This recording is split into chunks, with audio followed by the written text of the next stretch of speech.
Après 12 ans au pouvoir, le Premier ministre hongrois Viktor Orban en demande 4 de plus.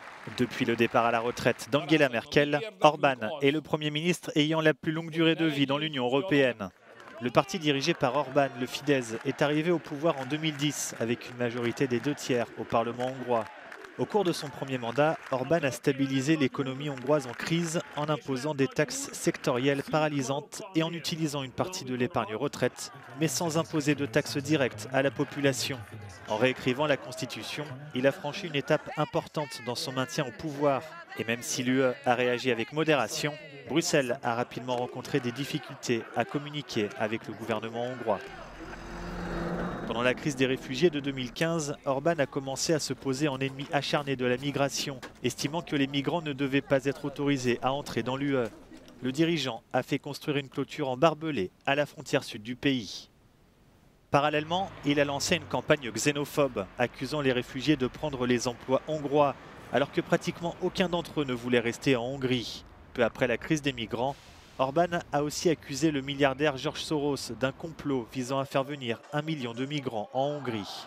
Le gouvernement a reproché à ceux qui aidaient les réfugiés, les Roms ou les femmes d'agir contre l'intérêt du pays, limitant leur activité avec des lois controversées. Le siège de la fondation Soros et l'Université d'Europe centrale du milliardaire ont quitté Budapest pour Berlin et Vienne. Sous le règne d'Orban, les ressources de l'État, les organismes de réglementation, la plupart des médias, les universités et les principaux acteurs économiques ont tous été placés sous l'influence formelle ou informelle du Fidesz, ce qui a suscité de vives alertes à la corruption. Le meilleur ami de Viktor Orban, un gazier nommé Lorinc Mészáros, est devenu la personne la plus riche de Hongrie. Le gendre du Premier ministre, István Tyrbox, a également fait fortune. Les deux hommes se sont vus faciliter l'accès au marché public. Alors que le nombre de victimes du Covid-19 atteint l'un des taux les plus élevés au monde, l'attention du gouvernement s'est tournée vers les organisations LGBT, affirmant qu'elles faisaient campagne pour transformer les enfants hongrois en homosexuels et en transsexuels. Une nouvelle loi qui brouille intentionnellement les frontières entre homosexualité et pédophilie a été adoptée. Le bilan économique de l'ère Orban est mitigé. Pendant des années, il a réussi à diminuer la dette publique et le chômage, et le PIB n'a cessé de croître.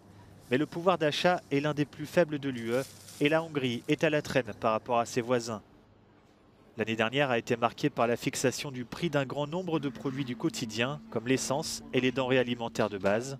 Des aides d'une valeur de 3 milliards d'euros ont également été distribuées aux familles, aux retraités et à d'autres groupes d'électeurs importants.